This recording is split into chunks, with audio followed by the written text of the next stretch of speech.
fazer poesia pra você. Preciso novamente inspiração pra viver, versos após versos conceber. É dar a luz ao novo ser, pra fazer poesia pra você.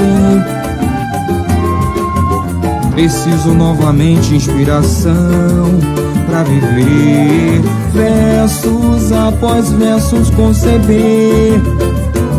É dar a luz ao novo ser. São frases saindo dos lábios falando de um novo amor. Essa flor ainda em botão, inspiração me domina, nos braços bela menina. Essa paixão me fascina, meu coração incendeia, meu sangue ferve na veia. Nesse momento profundo, então esqueço do mundo, amo você.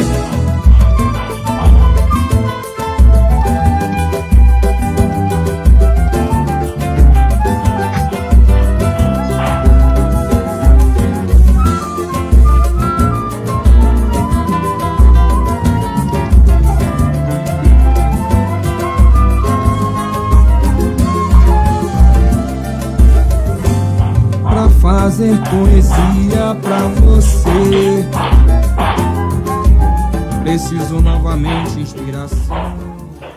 Boa tarde, pessoal. Boa tarde. Começa mais um programa Educação e Outras Conexões com a professora Anaí Novaes. Tudo bem com você, professora? Boa tarde, Rick. Boa tarde a todos os ouvintes da rádio Boa Música FM. Sim, estou sempre bem, graças a Deus. Graças à minha ancestralidade. Com certeza, axé. E hoje o programa é mais um programa especial com um grande convidado no primeiro bloco, né, professora? Sim, hoje eu estou com meu amigo querido Rafael Pinto, uma pessoa assim que eu tenho uma grande admiração, e eu falo que ele é um dos meus mestres. Ele me ensinou muita coisa com relação ao movimento negro, com relação a ter um olhar para a questão do empreendedorismo. Eu falo que ele é meu mestre. Ele não sabe disso, mas eu estou...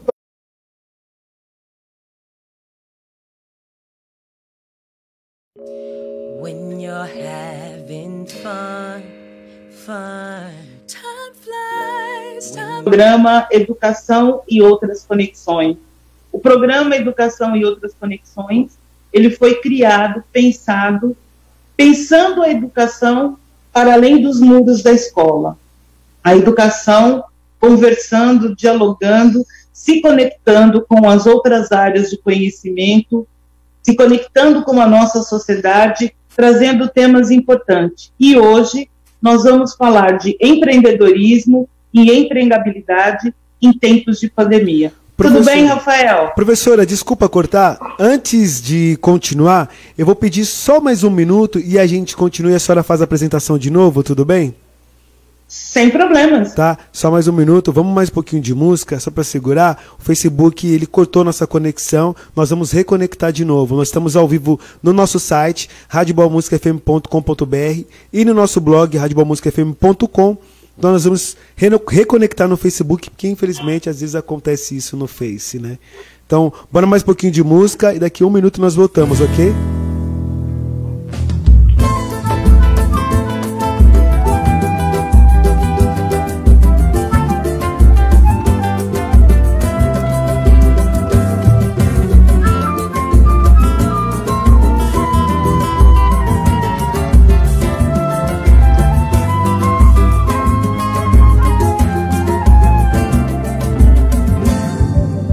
Fazer poesia pra você. Preciso novamente inspiração pra viver, versos após versos conceber. É dar a luz. Voltamos. Pode continuar, professora. Essa música é de Ulisses Salvador, que faz parte do projeto também aqui da Rádio Boa Música FM, comigo, professora Anaí, cantando lá de casa. Ferve na Veia. Ulisses Guimarães, obrigada pela sua composição, obrigado por você fazer parte do nosso time. E vamos lá, Rafael, tudo bem com você? Tudo bem, é uma honra, Anaí, assim, uma felicidade, Anaí, participar desse programa, ver como você está, te ver, entendeu? Nós precisamos, nesse momento de isolamento social, é importante que a gente se veja, e muito feliz de você ser uma pré-candidata. Acho que a comunidade negra e a população de São Paulo estará bem representada, mas super bem representada na Câmara Municipal de São Paulo, com a sua presença lá. Eu peço a toda a nossa ancestralidade, a minha ancestralidade que me cuida, que abra os seus caminhos, que ilumine os seus caminhos, que você efetivamente chegue lá. Porque, Anaí, você merece. Você já fez tanta coisa boa, e é importante que a cidade saiba disso. Eu acredito que a mulher negra vai ser extremamente valorizada com a tua presença na Câmara Municipal. Eu agradeço. Eu agradeço. Eu aprendi muito com você. Eu falo que você foi um dos meus mestres. É um dos meus mestres, né? E muito do meu olhar, muito do meu fazer, né? Do meu saber, eu devo a você, Rafael. Né? Você não sabe o quanto você contribuiu para a minha formação. Muito obrigada por isso, e que a nossa ancestralidade te cubra também. Axé. Querido, vamos para o nosso bate-papo de hoje? Vamos lá. Rafael Pinto é membro da Reafro. E o que é a Reafro? Olha, a Reafro, como nós não temos ainda na legislação a possibilidade de construir uma rede, de registrar uma rede, então ela é uma associação que chama-se Rede Brasil Empreendedor. Tá? Então, nosso objetivo... Um minutinho só, espera um pouco. Ai, meu Deus.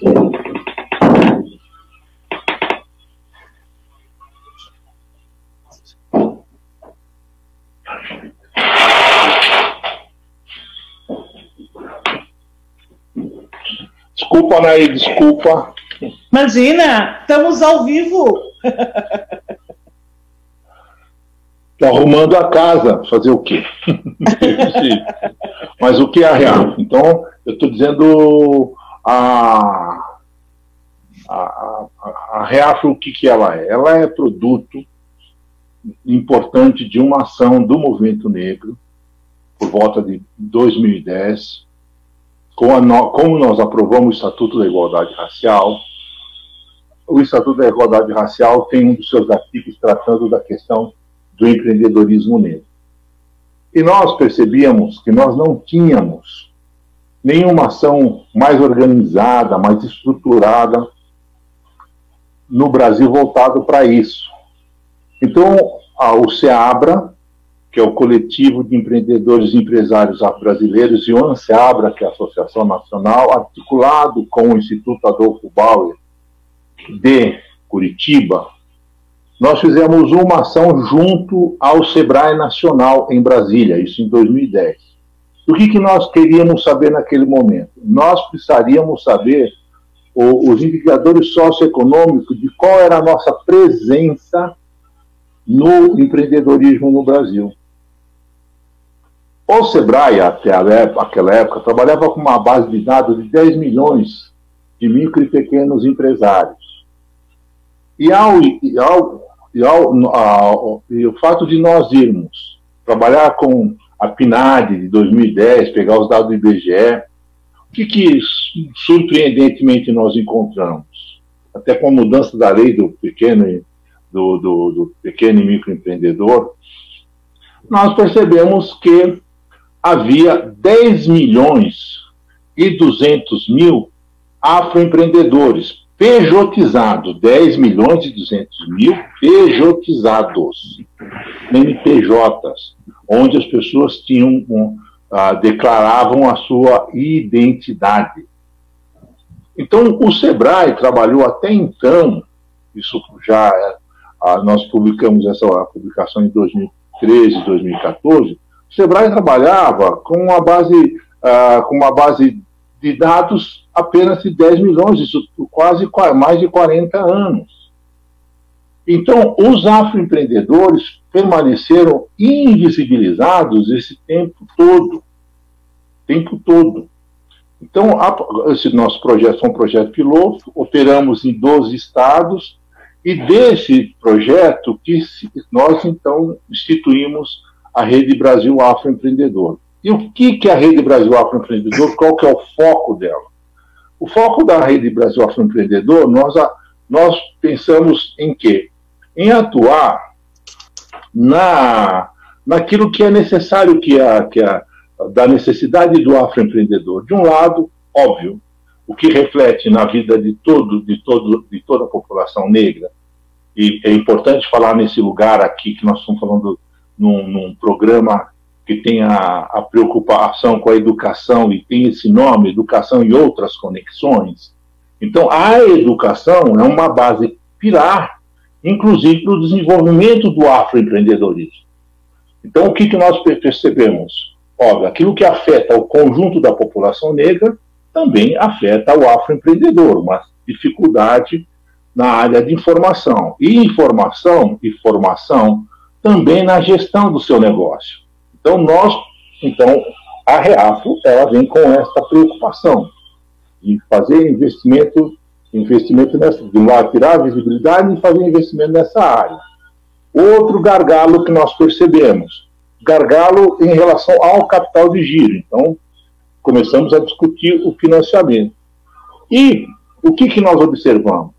O racismo estrutural, no seu processo histórico, em relação a nós negros, eles teve a condição de uma política de Estado no qual retardou o desenvolvimento socioeconômico da população negra. Então, o que nós fizemos, então? Voltar no sentido de construir marcos legais, novos marcos legais, para o desenvolvimento do afroempreendedorismo.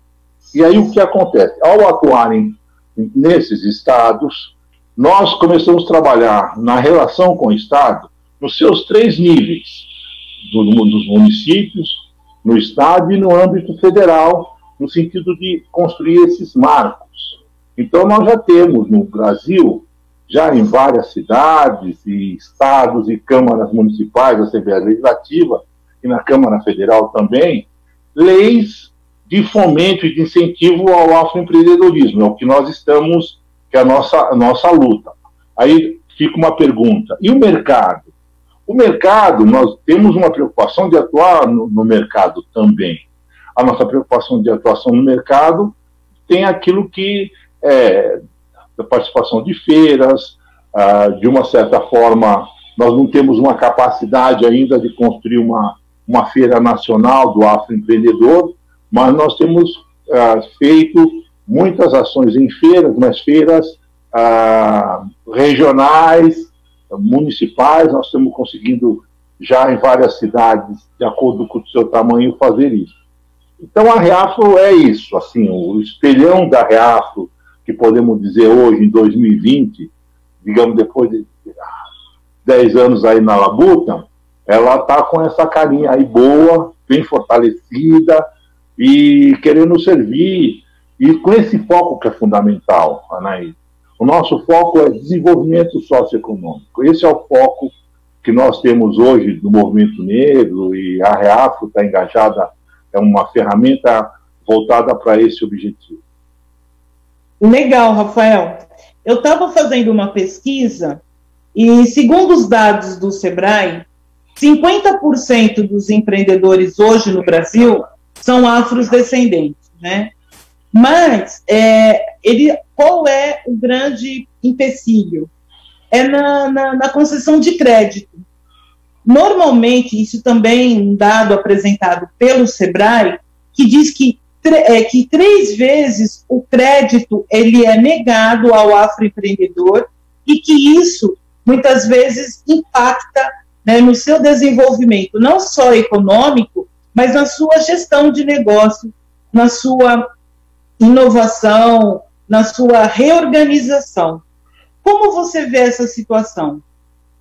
Bom, essa é uma situação específica de como o racismo opera no Brasil, entendeu? E que faz com que haja a dificuldade do afroempreendedor ter acesso ao financiamento. É uma política de Estado no sentido de barrar o nosso desenvolvimento econômico e, de uma certa forma, impedir que nós tenhamos uma mobilidade vertical na sociedade. O racismo provoca com que nós fiquemos, entendeu, permaneçamos na base da pirâmide. Então, o que isso... E em todas as áreas, né, se nós olharmos a educação, a nossa questão do desenvolvimento educacional nosso desenvolvimento educacional é mais represado, mas tem uma história que vai lá no século XIX e reflete nos dias atuais, do ponto de vista de nós termos um baixo desenvolvimento escolar, entendeu? Nós estamos agora fazendo a luta de superação do analfabetismo, né? Eu sempre falo sobre isso, que o movimento da infância, olhando um pouco, dialogando com o título do programa, as outras conexões, tenho que aproveitar essa deixa, né, de ver que o movimento da infância, ao dizer, fez uma luta a partir do Estatuto da Criança e Adolescente, que nenhuma criança fora da escola, a criança negra foi extremamente beneficiada, porque ela que teve a possibilidade de permanecer mais na escola. Então, nós estamos vivendo um momento histórico de redução do analfabetismo da população negra.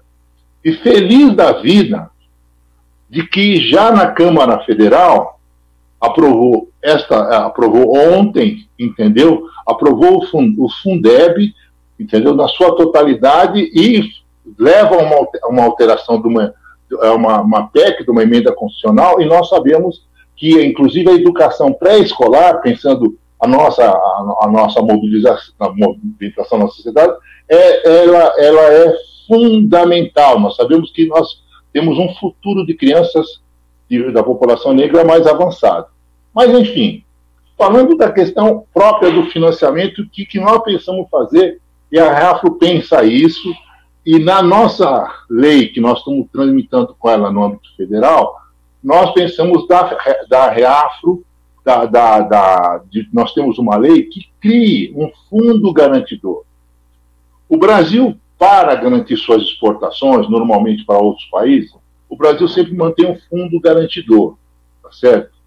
Nós, com essa dificuldade, e pelas exigências que os bancos fazem, nós sabemos, por exemplo, que a Caixa Econômica Federal é o principal banco que atende a pessoa física. Nós sabemos do papel do Banco do Brasil, hoje, e os bancos privados, então Unibanco, Santander, entendeu? Tem as taxas mais pesadas para isso, e talvez os bancos privados sejam mais exigentes, né? Apesar de que tanto o Santander quanto o Itaú, se nós observarmos a mudança, inclusive, da sua propaganda, eles começam a sensibilizar e colocar como foco, né, a questão da clientela negra. Até então eu falo isso porque você sabe que eu sou um bancário aposentado, e nós fizemos uma luta enorme por dentro dos bancos, entendeu? Sobre a questão racial, colocando cláusula, aquelas coisas todas nos acordos coletivos e tal, no sentido de igualdade de oportunidades. Então, o que nós observamos falando deste foco? Uma solução para o afroempreendedor é ter um fundo garantidor. Só nós vamos ter isso se nós estabelecemos leis para isso.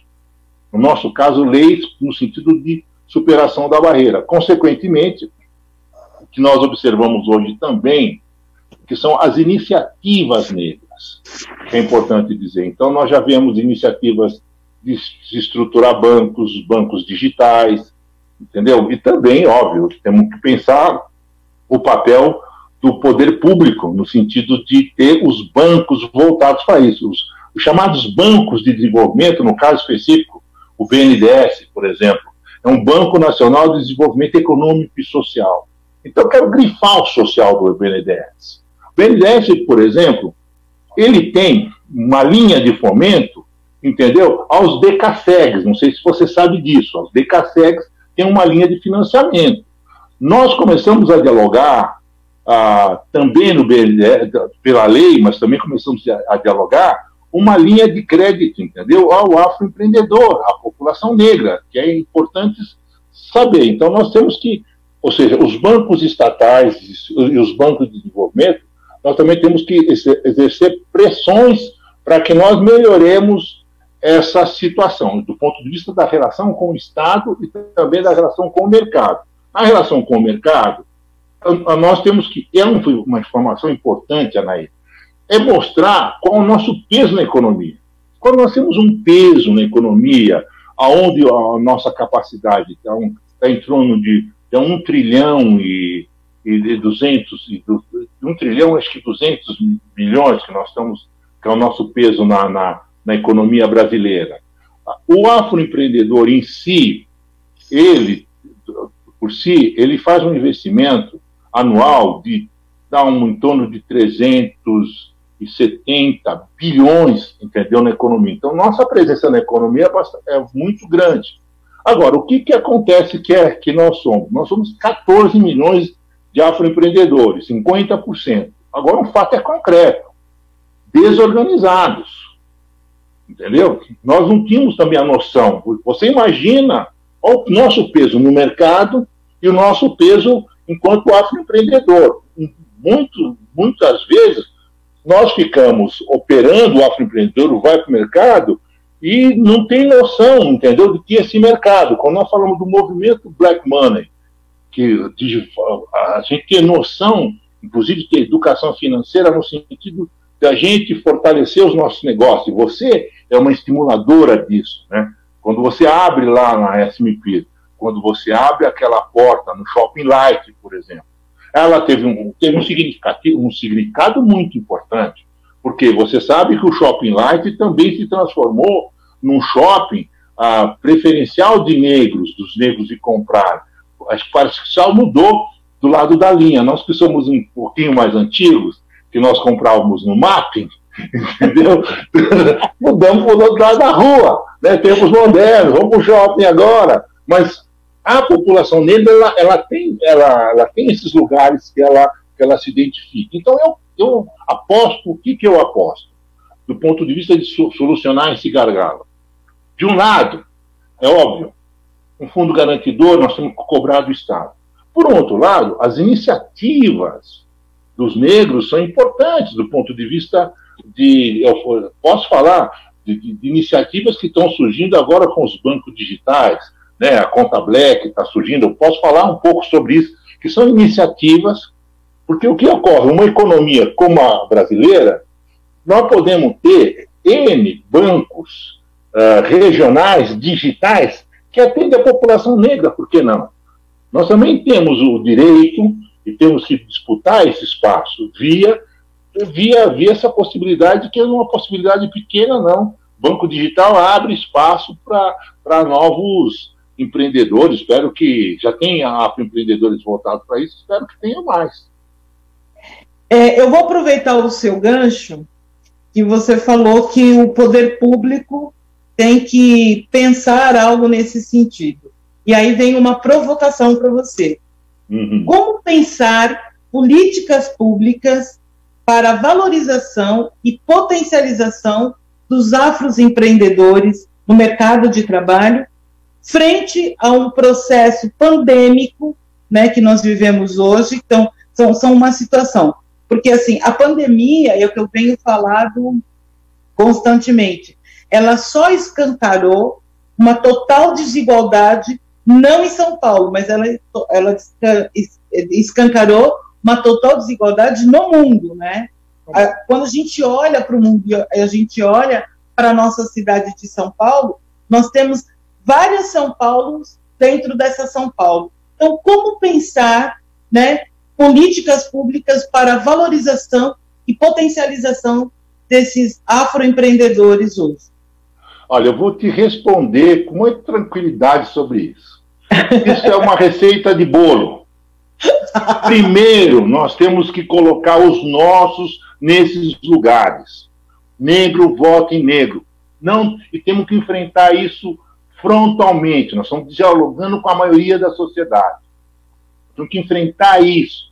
Nós temos que enfrentar o mito da democracia racial que diz que aqui não tem racismo. Nós temos que, hoje, nós estamos vivendo um momento de enfrentar o racismo de frente. Então, as pré-candidaturas negras, as candidaturas negras têm um momento importante de debater e discutir o racismo. Travou. Desculpa. Enfrentar a subrepresentação que nós temos nesses lugares de poder. Óbvio, entendeu? Então nós temos lá que seja 1, que seja 2, que seja 3, entendeu? Esses representantes nossos no poder legislativo, ele tem que legislar, ele tem que ter produção legislativa. Produção legislativa no sentido de enfrentamento do racismo, no sentido de que nós, com essa produção legislativa, nós criamos um sistema nacional de promoção da igualdade racial. Se nós só temos a possibilidade de enfrentar o racismo estrutural se efetivamente nós tivermos uma política de enfrentamento do racismo estrutural que implica de você fazer uma reforma do Estado brasileiro. Como fazer a reforma? Por dentro. Essa é uma possibilidade de fazer por aí. E eu tendo a minha representação lá, eu falo, esse meu representante, ele tem que criar leis. E como gestora pública que você foi, você sabe que a lei, entendeu? Ela exige, a lei, o legislativo aprova a lei, o executivo sanciona e regulamenta, porque nós fizemos essa lição de casa. Então, mas o legislativo tem um grande poder de fazer com que essa lei ela se transforme em realidade. Por quê? Porque o legislativo, você tem a ideia das emendas parlamentares, ela sanciona a lei e você coloca recurso nessa lei, o recurso direcionado. Esse recurso direcionado obriga o gestor, seja ele branco, preto, o que for, amarelo, obriga o gestor a dar cumprimento daquela destinação orçamentária que está colocada ali. Essa destinação orçamentária, se ele não cumpre, hoje nós temos a ferramenta do Ministério Público do Trabalho enquanto sociedade civil. Nós pressionamos via Ministério Público no sentido de que isso não haja improbidade administrativa. Então o legislador vai ficar com muito medo disso. Então eu vejo que o mecanismo da gente gerar, primeiro passa por esses momentos que nós somos maioria, nós temos que ter, se nós somos 54% da população, e obviamente ela está distribuída desigualmente no país, nós temos que estar com 54% do poder. Essa que é a questão. E a ferramenta desta, uma ferramenta importantíssima, é do voto. Tanto é que você percebe que algo que ninguém diz, Anaí, depois nós ficamos um século para ter direito pleno do voto. A contagem que as pessoas fazem é lá de 1930, é uma má leitura. Inicialmente, nos impediram de ir para a escola, você como educadora sabe disso. Nós tivemos na primeira Constituição brasileira, lá em 1891, com Floriano Peixoto, uma cláusula que analfabeto não vota. Essa cláusula ela só cai em 1988, ou seja, um século depois da abolição. E quem que era a maioria dos analfabetos? A população negra. Nós negros que eram a maioria dos analfabetos. Então, do ponto de vista de dizer que nós temos pleno direito de votar e ser votado, 32 anos, querida. 32 aninhos. É isso que acontece. Então, por isso que eu vejo você, como vejo uma presença negra nos processos eleitorais muito grande. Uma presença, inclusive, com consciência. Com consciência do seu papel. Isso que nós temos hoje não é brincadeira quando nós temos um governo de extrema-direita, hoje, que quer dizer que rebaixar, e você como gestora sabe, o que nós falamos hoje? Nós falamos que nós queremos secretarias de promoção da igualdade racial. Por quê? Porque nós queremos estar dentro do orçamento. Se nós estivermos fora do orçamento, nós estamos fora. Uma coordenadoria não tem orçamento. Uma secretaria tem. Esse é o debate de estrutura de poder. Agora, Negona, que coisa bonita que nós fizemos. Nós construímos um ministério. O Ministério da Promoção da Igualdade construído foi um movimento negro construído. Nós operamos isso. Isso é um produto da nossa luta. Entendeu? E é a partir disso que eu falo, olha, política pública, nós vamos construir, mas a receita do bolo é isso. Como construir? Começa no momento de ir para a urna, votar nos nossos candidatos, nos nossos representantes. E os nossos representantes, entendeu? Não ficar com chora-me-dói, com chora-me-dói, fazendo, entendeu? Cair na vaidade, sabe aquela vaidade? Você sabe, Negona, você sabe como cair na vaidade. Não, olha, o que é? Isso é coisa séria. É isso. Quem teve a capacidade, como nós tivemos, de tirar uma mulher negra do Morro do Chapéu da Mangueira, fazer essa mulher senadora, vereadora, deputada estadual, deputado federal, vice-governadora e governadora de um estado importante do Brasil, nós fizemos isso. E temos essa mulher hoje também disputando a prefeitura do Rio de Janeiro com 78 anos de idade, com todo o vigor da sua luta, e saber, Anaí, o papel da mulher negra nesse processo. O Brasil é um país matriarcal. Você sabe que nós, de matriz africana, sabemos isso. A nossa herança africana do Brasil ela é matriarcal. Então, se nós respeitarmos, entendeu, a nossa ancestralidade e olharmos para o futuro e pensando o Estado brasileiro como ele está constituindo hoje, nós temos grande chance, entendeu, de efetivamente focar em políticas públicas de desenvolvimento ao empreendedorismo, que nós estamos focando, que é algo recente, é novo. Se nós pensarmos, nós estamos construindo a nova abolição, com foco concreto no desenvolvimento econômico. Aquilo que não fizeram lá em 1888, nós estamos fazendo aqui agora. Essa que é a verdade. Nossa, Rafael, repensar esse lugar de fala, repensar essa representatividade e o quanto que isso impacta nas nossas vidas, né?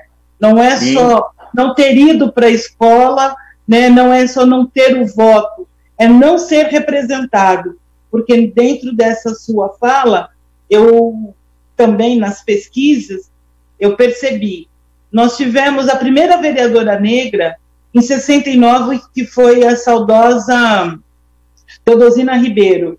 Depois nós demoramos 33 anos para ter uma outra vereadora, que foi a Claudete Alves, que teve o seu mandato interrompido. E de 2003 para cá, nenhuma candidata negra. Então, quer dizer, essa questão da representatividade para dentro dos espaços do poder impacta, assim, nas nossas vidas. Eu agradeço... Espera um pouquinho, e você está falando em São Paulo. Eu estou falando em São Paulo. No Rio de Janeiro. Benedita da Silva, depois Jurema Batista e, por final, Marielle. Olha o que você tem na Câmara Municipal do Rio de Janeiro. E os ícones que nós temos. Eu estou dizendo, mostrando que o processo de empoderamento, de presença das mulheres negras é fundamental para que nós consigamos dar salto. E estou torcendo para você, viu? Axé. Boa tarde, Patrícia. Boa tarde, gente. Cadê a Paty? Axé! Oi, Paty! Ô, Rafa, máximo respeito. Eu adoro te ouvir. Que também, saudade de vocês, Paty. hein, gente? Ai, que legal. Eu também. A Patrícia vai entrar no nosso segundo bloco, falando de empregabilidade em tempos de pandemia. Ela, como uma CEO e fundadora do Empregáforo, também vai contar para nós o que é isso. Mas a professora Anaí, ela gosta de inventar, né? E ela inventou aqui no programa Educação e Outras Conexões o que a gente chama de momento empreendedor, né? O que é isso?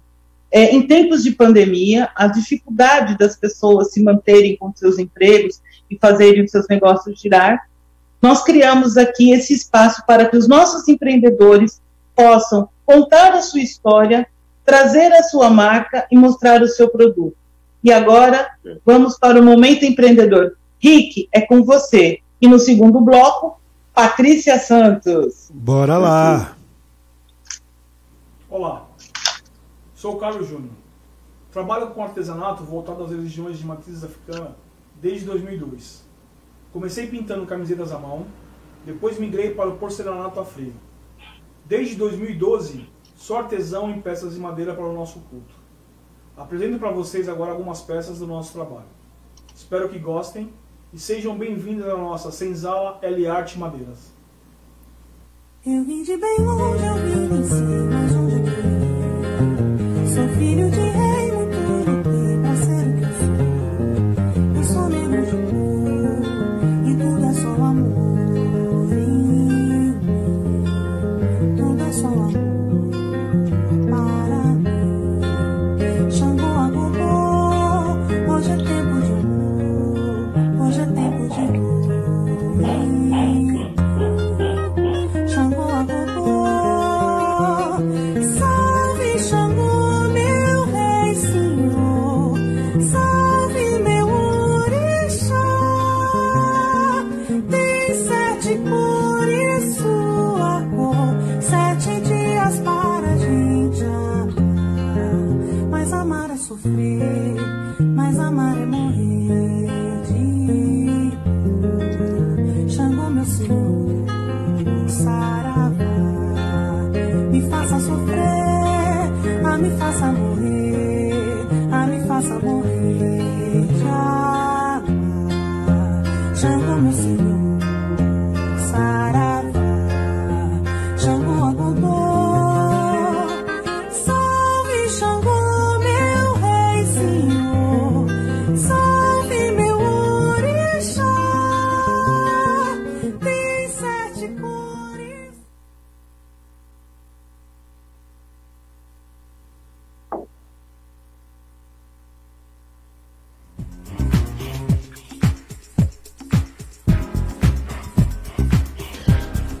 Oi, eu sou a Marisa, criadora da Confecção Identidade.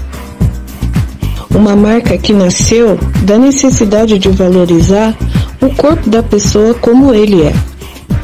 Além da estética, além da moda, além do que é pregado por aí. Então, não se intimide, use identidade e fique bem.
Vocês acabaram de ver um pouco da minha coleção, da minha história, das agendas Proafro.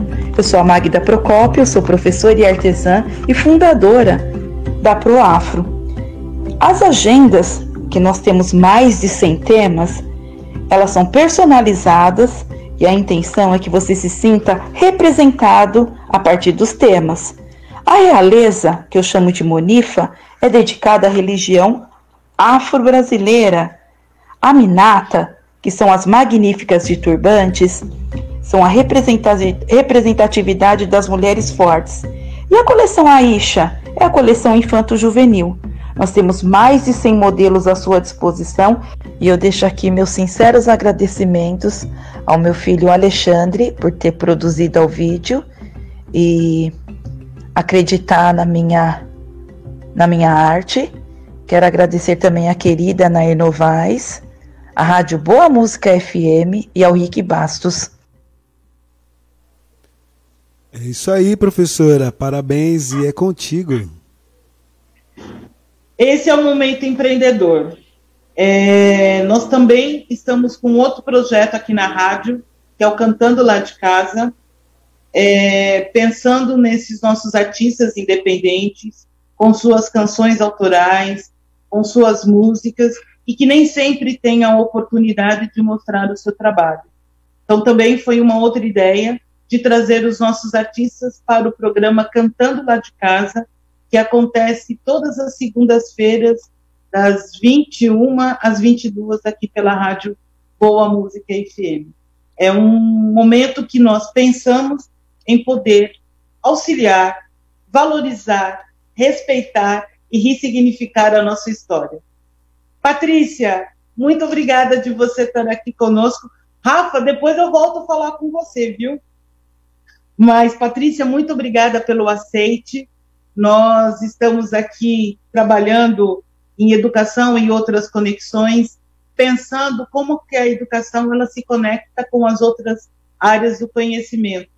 E a área do trabalho é uma área extremamente importante. Nós já tivemos um momento juntas, né, no Africanidade dos Cantos, em que você era uma arte educadora, trabalhando a questão da empregabilidade, pensando sempre na valorização dos nossos negros e negras no mercado de trabalho. E hoje, uma grande CEO. Muito obrigada mais uma vez. Eu quero que você fale um pouquinho de como você chegou nesse lugar, né, o que te moveu e o que é o Empregafro. Sim, eu te agradeço muito. O que a gente costuma dizer, né? Nossos passos vêm de longe. A gente já está aqui na empreitada há alguns anos, né? Eu sou pedagoga também de formação, né? Eu acredito muito na força da educação, no poder transformador da educação. Eu fui fazer estágio em escola, não me adaptei, e concluí o curso fazendo estágio na área de RH, e trabalho com RH há 20 anos. A Empregafro é a minha consultoria, nós somos um negócio social, existimos para corrigir a desigualdade entre brancos e negros no mercado de trabalho. Temos 4 pilares de atuação, focado em práticas de RH, que tem a ver com a minha experiência profissional nesses 20 anos, né? Então, fazemos treinamento, recrutamento e seleção só de profissionais negros e programas de desenvolvimento para esses profissionais depois que eles são contratados. E, de fato, né, quando a gente foi trabalhar em 2012, Anaí, não lembro mais. 2007, 2008. Mentira, sério, 2007, gente, eu tava começando, verdade. Nossa, gente, perdi a linha do tempo, Anaí do céu. Tava começando, né, jovenzinha ali, ainda muito milituda, né, como a gente costuma brincar. Ainda tinha muito o que fazer, né, e de lá para cá a gente foi se profissionalizando cada vez mais, né, tenho 7 profissionais colaboradores efetivos na Empregafro, tenho alguns consultores terceiros, a gente já atendeu cerca de 25% das 500 maiores empresas do país. Ao longo desses nossos 15 anos de existência, a gente tem em mente que cerca de 200 pessoas foram recolocadas através da Empregafro. No começo eu não fazia uma estatística oficial, né, então não acompanhava essas pessoas pós-contratação, mas o número que a gente tem é mais ou menos esse. Estamos na batalha, Nair, todos os dias para convencer empresas a investir em diversidade étnico-racial, investir numa afroempreendedora como eu, que sou mãe de 4 pessoinhas pretinhas, tenho origem periférica e o negócio social focado em uma ação afirmativa, que é o mercado de trabalho. Pegando o gancho mercado de trabalho, como você vê o mercado de trabalho no momento atual? Olha, eu estava falando isso hoje de manhã com o pessoal da produção do programa Encontro com a Fátima Bernardes, né? A gente começou a ver a economia reagindo. O mercado de trabalho, ele anda muito no paralelo à economia, né? A gente está no momento em que a pandemia se estabilizou, entre aspas, aqui na cidade de São Paulo, principalmente, porque a quantidade de contaminados, de mortos e de pessoas internadas segue mais ou menos o mesmo número nos últimos 3 meses. E é com isso que as empresas voltaram a investir, voltaram a contratar pessoas, e a perspectiva desse semestre é que o mercado volte a respirar ainda mais, mesmo a gente continuando em isolamento, né?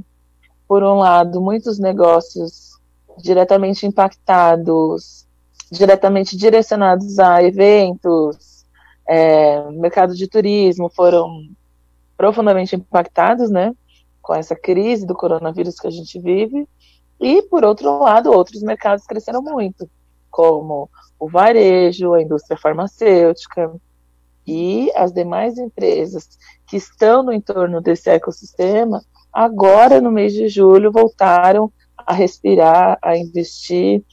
A gente, como Empregue Afro, passou uma crise forte em abril e maio, e em junho também voltamos a respirar novos ares de investimento, agora em julho também, e a perspectiva é um crescimento ainda maior até o final do ano. Mas a gente só vai voltar a ter um mercado de trabalho ativo, com muitas oportunidades de fato, talvez lá para o meio do ano que vem, quando essa tão desejada vacina saia, que é o que a gente está esperando, né? E os postos de trabalho retomem, né? As oportunidades. Mas é isso, Nair. Eu acho que é um mercado que está reagindo, está começando a crescer novamente. E por falar em oportunidades, como você observa o pequeno contingente de afrodescendentes em postos de comando nas empresas privadas? É pequeno mesmo. tá cruel pra gente, viu? Na base, a gente tem um percentual de negros que representa um pouco do que é a sociedade. Então, por exemplo, empresas de varejo, quando eu falo base, estou falando dos cargos operacionais, atendente, na peixaria, na padaria, no caixa, você tem, né, 50% de profissionais negros, que é o que representa a sociedade brasileira hoje, 56% de acordo com o último PNAD do IBGE, né? Só que nas áreas administrativas e nos cargos mais altos, quanto maior o cargo, menos negros você encontra, o que reflete o racismo estrutural da nossa sociedade e o privilégio da manutenção da branquitude, que promove e quer manter o seu privilégio entre os seus grupos, né? Então, a gente, em cargos operacionais, não tem desafio de entrada.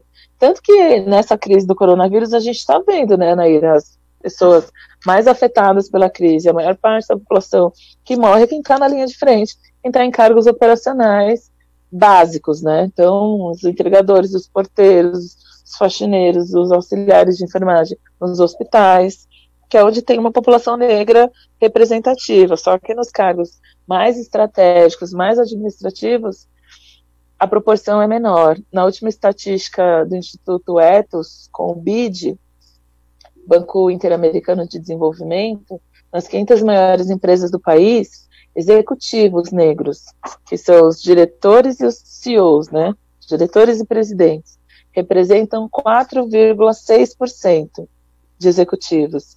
E a situação é pior para nós, mulheres negras. Mulheres negras representam 0,4% de executivas negras. Ou seja, a cada 119 mulheres executivas, a gente tem uma mulher negra.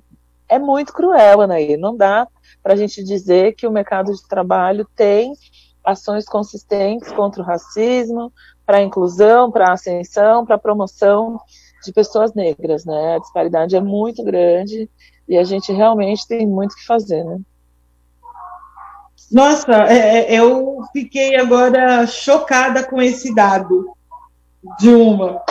E pensando nessa diversidade étnica, você acredita que a diversidade étnica impacta na maneira das empresas lucrarem, na maneira das empresas se expandirem, na maneira que as empresas se reconhecem? Com toda certeza, principalmente aqui no Brasil.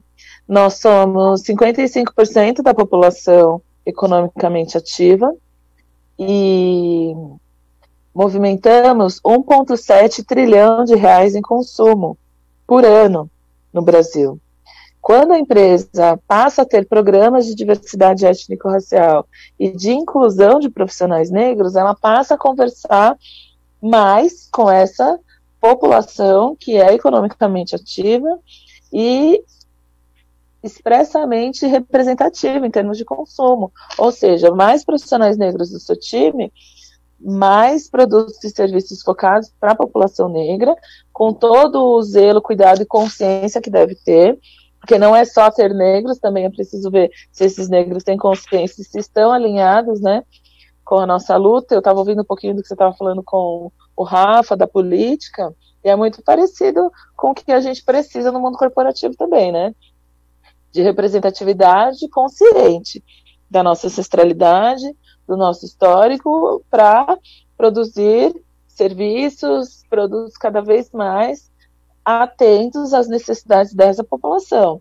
que está presente em 52% das redes sociais no Brasil e que pressiona as marcas, sim, através das redes sociais. A gente tem um movimento negro muito ativo online, digitalmente, né, que cada propaganda que a empresa divulga, se não tem representatividade negra, essa galerinha jovem, então, dos 25 para baixo, muito mais ativa do que era a gente naquela época, né, nessa idade, e faz essa pressão nas marcas. Então, tem uma questão de lucratividade, porque sim, somos a maior parte dos consumidores no Brasil, e tem pesquisas da McKinsey que comprovam que empresas com programas de diversidade étnico-racial chegam a lucrar 30% a mais do que empresas que não têm programas de diversidade.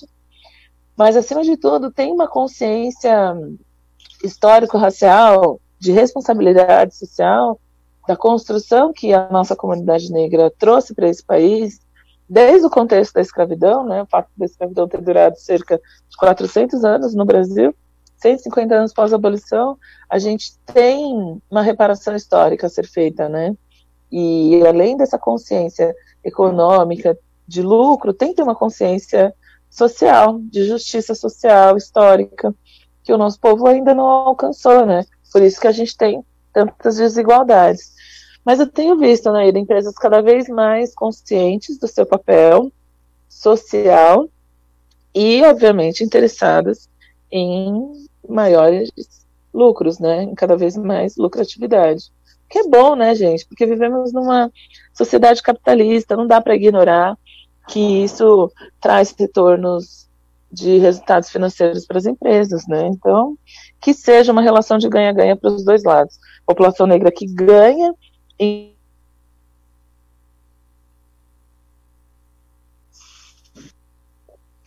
eu acho que deu uma travadinha. E ela volta na sequência. No meio do raciocínio dela, né? Que estava fechando o raciocínio. Oi, Patrícia, gente. Deu uma travada. Você pode voltar? Então, eu falei que É importante que as empresas invistam em programas de diversidade e inclusão, visando lucro, porque sim, estamos numa sociedade capitalista e é assim que a máquina gira, mas que elas também têm uma responsabilidade social nisso, porque nós, enquanto população negra, conquistamos oportunidades e as empresas aumentam a sua lucratividade. É assim que a máquina gira, né? Você me fez lembrar, na época em que eu estive na secretaria, e eu consegui o espaço para os empreendedores negros estarem dentro do shopping, o volume foi tanto que eles criaram, no andar onde estava a loja dos nossos empreendedores, uma casa de câmbio, né? A segunda casa de câmbio para dentro do shopping. Então, analisando muito friamente, não é que eles eram bonzinhos, eles perceberam como girar o negócio, entendeu? Uma questão mercantilista. Rafael, o que você tem a dizer sobre isso? Olha,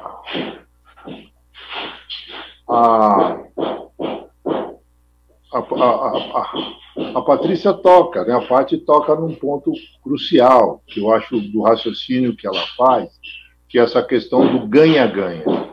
Se nós consumirmos, se nós somos consumidores, é óbvio que nós tem que haver a contrapartida. Essa movimentação entre empregabilidade e empreendedorismo, do ponto de vista de pensar o protagonismo negro, esse processo ele tem que dialogar permanentemente, é o que nós temos que fazer, dialogar. Ao mesmo tempo que nós buscamos espaços no sentido de ter uma carreira de executivo, uma carreira numa empresa, ou seja, na iniciativa privada. Por um outro lado, nós também temos que combinar uma ação do ponto de vista de responsabilidade do Estado brasileiro com o nosso desenvolvimento econômico. E isso, né, e a Paty, por exemplo, eu fico muito feliz de vê-la na condição que ela está hoje e sei o quanto ela lutou e luta para estar nesta condição, de que as iniciativas negras, entendeu, empreendedoras, que ela é histórica, mas que ela não era vista, né, que elas sejam vistas hoje, e que é importante o empreendedorismo negro, o afroempreendedorismo, entendeu, está presente. Por quê? A marca da escravidão nos deixou só no lugar do trabalho. E nós temos que ocupar o espaço no lugar do capital. É concreto, nós vivemos uma sociedade capitalista onde, sabe, a relação capital e trabalho, ela tem que dialoga, e no nosso caso, nós queremos ocupar o espaço do capital. É importante falar sobre isso. Quando nós queremos ter nossas empresas, é isso, tanto em todos os sentidos. Eu vejo muito o que os afro-americanos fizeram. Nós temos dinheiro? Tá bom, temos dinheiro, então nós elegemos Obama, com 10%, 12%. É verdade. Aí um coloca 1 milhão, outro coloca outro milhão. Essa aqui é verdade. Nós precisamos falar da nossa história, entendeu? A Oprah ela produz a 13ª emenda. Entendeu? Percebe o que eu estou dizendo? Vai para a indústria de entretenimento e nós também produzimos a ideia e os nossos esportistas. Né? Quando a gente vê o Lewis Hamilton, entendeu? Parar a Fórmula 1 não é brincadeira. Parar a Fórmula 1 e dizer que vidas negras importam é muito significativo. Muito significativo. Então, o meu olhar nesse processo é essa combinação, entendeu, de ações que nós temos que fazer, e elas são harmoniosas, porque nós falamos, isso que é interessante, nós falamos de um referencial de desenvolvimento e de superação de obstáculos. Eu acho que isso que nos unifica. E temos uma consciência hoje que nós somos plurais. Nós somos plurais. Perfeito. Rick, é com você. Eu sei que você tem muitas mensagens aí chegando no nosso chat, no nosso blog, e eu gostaria que você transmitisse as mensagens, por favor. Claro, vamos lá. Antes de mais nada, eu quero agradecer a professora Anaí por mais um programa aí de sucesso, a Patrícia Santos, que já conheço o trabalho dela, é um prazer tê-la aqui, e também ao Rafael Pinto, que também já conheço o trabalho dele e fico muito feliz em tê-lo aqui na Rádio Boa Música FM, contribuindo com nós. Vamos para as mensagens, então. Vocês conseguem me ouvir bem, pessoal? Sim. Massa. Obrigada, Rick. Tamo junto. Obrigado, Rick. Tamo junto. A Natália Braga, do Sergipe. Ela pergunta à Patrícia. Gostaria de entender qual é a diferença e a função do CEO e qual é a diferença entre ser proprietário de uma empresa e CEO. É só nomenclatura, gente. CEO é um acróstico em inglês, significa Chief Executive Officer. Seria, numa tradução literal, o chefe do executivo do escritório. Que massa. Que a gente coloca essas nomenclaturas para conseguir dialogar mais com as empresas multinacionais. Mas o CEO é o presidente. E, por exemplo, eu sou CEO da Empregue Afro, mas eu tenho 5 funcionários, né? Eu me denomino CEO, sou proprietária da Empregue Afro, sou fundadora. A Rachel Maia, por exemplo, que é CEO da Lacoste, é a única mulher negra CEO de uma multinacional no Brasil. A Lacoste, até antes da pandemia, não sei como é que eles estão agora, tinha 5.000 funcionários, então é uma proporção muito maior, né? Então é só nomenclatura, uma forma da gente se denominar, se valorizar e se aproximar mais dessas empresas americanas. 90% das empresas que a gente presta serviço são multinacionais americanas. Então é mais nome mesmo. Massa. Vamos para a Gabi Cantos, de Bertioga. Uma empresa passa por dificuldades por quanto tempo até começar a dar certo? Tem gente que ouço falar que é durante o primeiro ano e depois as coisas dão certo. Tem gente que fala que não, são 2 meses. Quero entender um pouco sobre isso. Tenho o pensamento que vou empreender em breve. Parabéns, professora Anaí Novaes e convidados. Beijo, mande 1000 beijos para a Patrícia.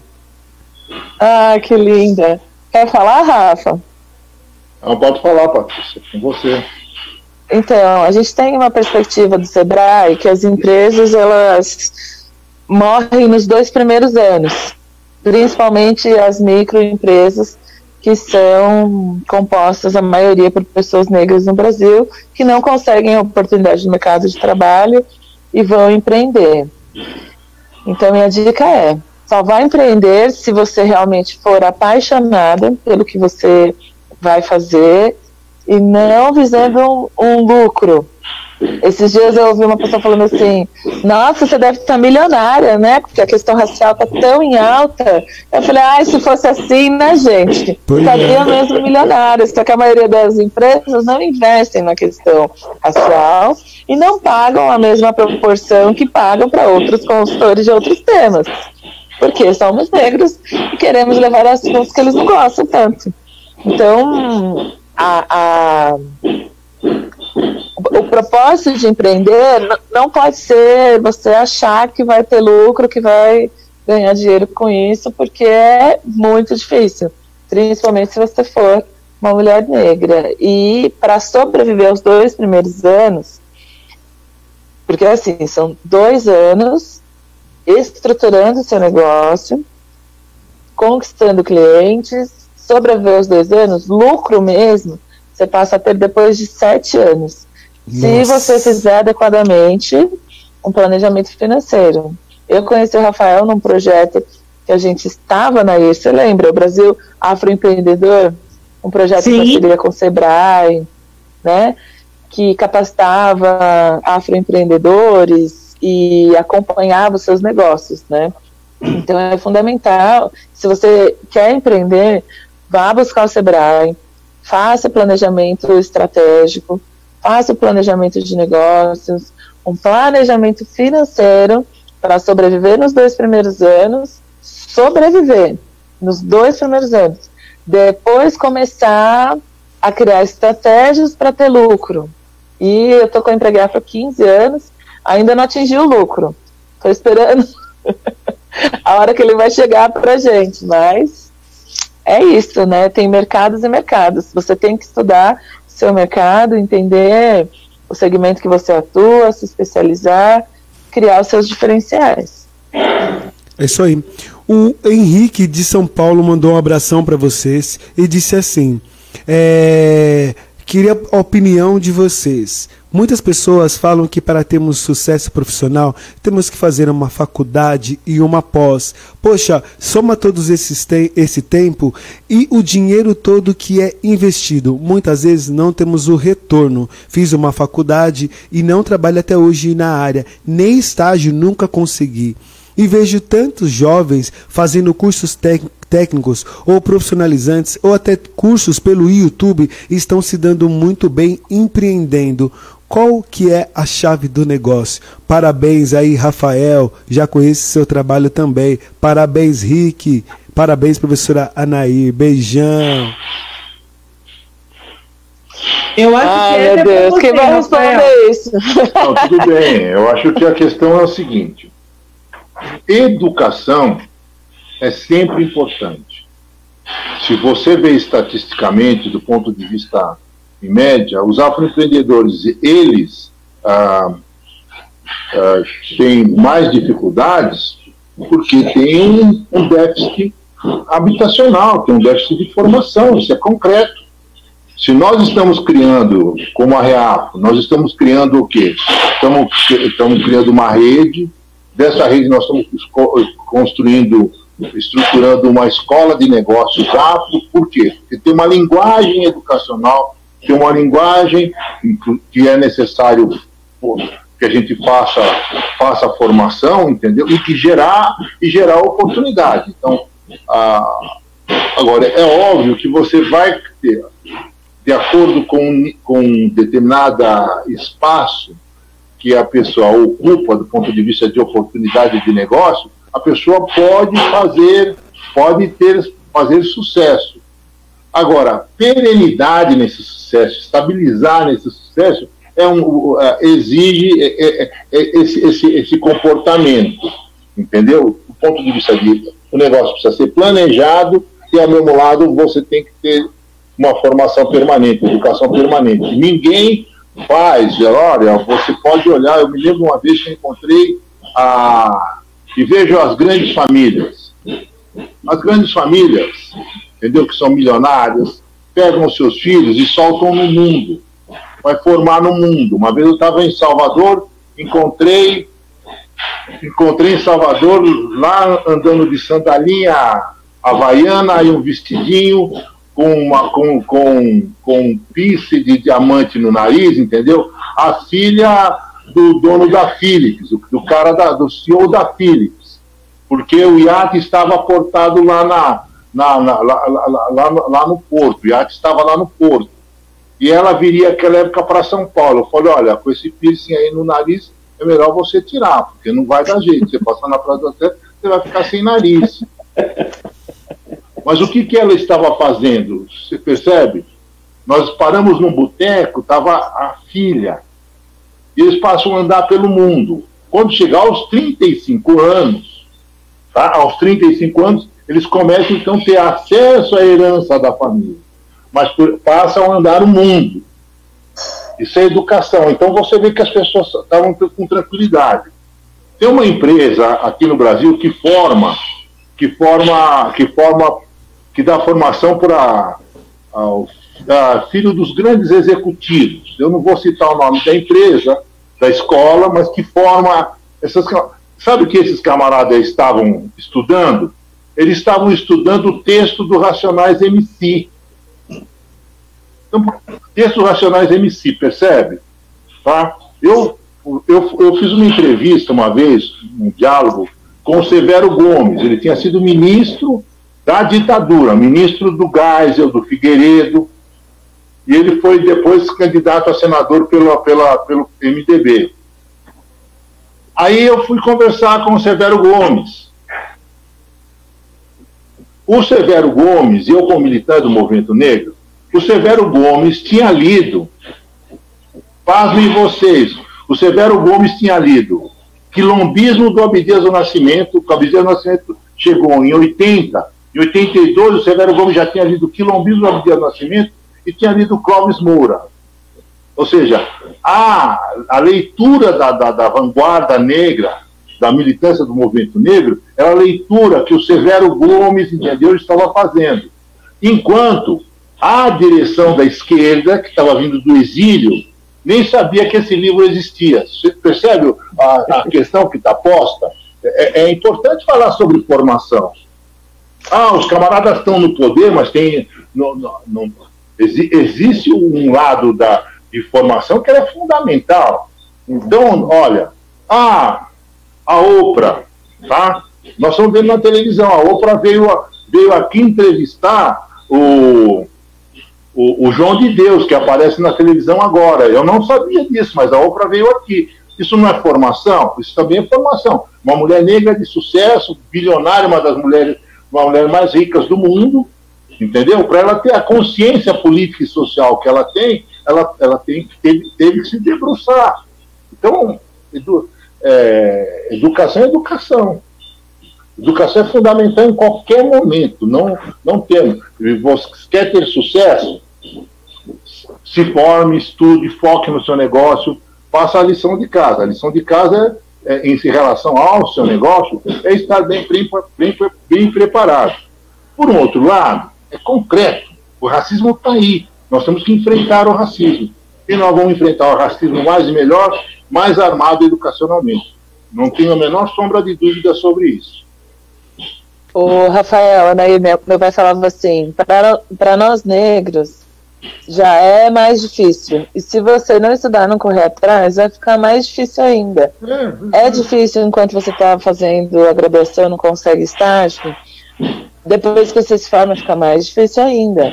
E existem algumas áreas do mercado de trabalho que têm sim mais facilidade para os jovens, para cursos técnicos. A tecnologia é uma delas. Os desenvolvedores de aplicativo, de softwares, em muitas empresas, eles só precisam do curso técnico. Enquanto para outras vagas a gente precisa, sim, da graduação, pós-graduação, MBA, mestrado. Estudar é constante, né? A atualização, ela precisa acompanhar a sua especialização. Nunca é em vão ter estudado, gente. Nunca, pode ter certeza. Com certeza.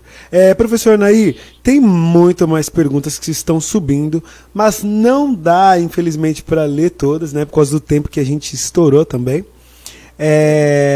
Mas eu fico muito feliz aí da galera tá bem engajada nesse programa e querendo saber mais. Isso significa, professora, que o seu programa, e não só o seu programa, mas o seu projeto em parceria com a Rádio Boa Música FM está dando certo, porque muita gente quer ouvir sobre empreendedorismo. Faço um convite para a senhora. Por que não fazer isso mais vezes no programa, nesse programa também? Vamos, eu estava aqui até pensando em fazer um encontro entre a Patrícia Santos, o Rafael Pinto e o Sérgio Al, entendeu? Pensar esse time discutindo a questão do empreendedorismo, da empregabilidade e da conta Afro-Black. Vamos pensar nisso, Rick. Interessantíssimo. Boa! Eu falo, Anaíra, um pouco, eu quero dialogar com o Rick, que trazer para o debate, nós negros precisamos debater mais sobre desenvolvimento econômico. Nós falamos muito pouco sobre isso. Abrir esse espaço, ver que interessante das pessoas e aproveitar bem um pouco isso que a Patrícia abriu. A Patrícia abriu um espaço muito interessante ao atuar no programa Encontro da Fátima Bernardes. A Patrícia começou a falar enquanto uma afroempreendedora, entendeu? O país. A Tia Má também começa a falar, ou seja, nós também temos que que essas pessoas têm sido exemplo para as outras. A Paty, eu chamo ela de Paty carinhosamente, você sabe, né, Patrícia? Ai, sim, Rafa, fica à vontade. A gente é família, olha, como diz aqui em São Paulo. Você não sabe, Patrícia, a minha felicidade de te ver naquele lugar. Você não gente, sabe. É tão difícil estar ali, Rafael. Eu sei o quanto você lutou para isso, e eu sei que você furou a bolha, Paty. Essa que é a verdade. É importante falar sobre isso. Você furou a bolha. E aí, é um pouco que você diz, traz esse protagonismo negro na área do empreendedorismo. Isso é fundamental. E legal, então, viu, Anaí? Legal sobre isso. Eu estou aberto, se você quiser também, na experiência que nós temos da Reafro, nós podemos indicar outras pessoas que venham aqui falar. Olha que legal. Entendeu? Você pedir, Rafa, tem alguém para indicar para vir participar do programa Boa Música com o Rick? Olha, com boa música e o Rick, meu, não tem como não querer. Obrigado a consideração. Um carinho. Rick, ficou a deixa, hein? Ficou a deixa para as próximas. Eu acho que nós vamos ter que reorganizar isso. Mas eu quero aqui agradecer a você, Rafael, mais uma vez. Muito obrigada, minha gratidão a você. A você, Patrícia, muito obrigada, minha gratidão, né, por essa tarde gostosa de informação, conhecimento, entretenimento, mas de empoderamento. E hoje, às 20 horas, aqui pela Rádio Boa Música FM, Noite Odara, noite de homenagem às personalidades negras. 19 anos de rito, 19 anos de comemoração, em comemoração à Igreja Nossa Senhora do Rosário e São Benedito da Irmandade dos Homens Pretos da Freguesia da Penha. Esperamos por vocês aqui na Rádio Boa Música às 20 horas. Rafa, meu beijo, Patrícia, meu beijo. Beijo, Anaí. Obrigada, beijo, Rick. Beijo, saudade, Paty. Também. Beijo, Paty. Saudade, Rafa. Fiquem bem, hein? Se cuidem. Cuidando. Aí. É isso aí, pessoal. Bora de música. Eu quis te dizer tantas coisas. Eu quis te mostrar meu olhar. Fui franco e direto ao falar. Eu quis não pecar pelo excesso. Quis não deixar faltar. Quis ser, quis ter, quis dar. De peito aberto eu cantei a canção pra não poupar coração. Ser como ele, ser como o tom, perfeito encontro entre o tom e emoção na canção.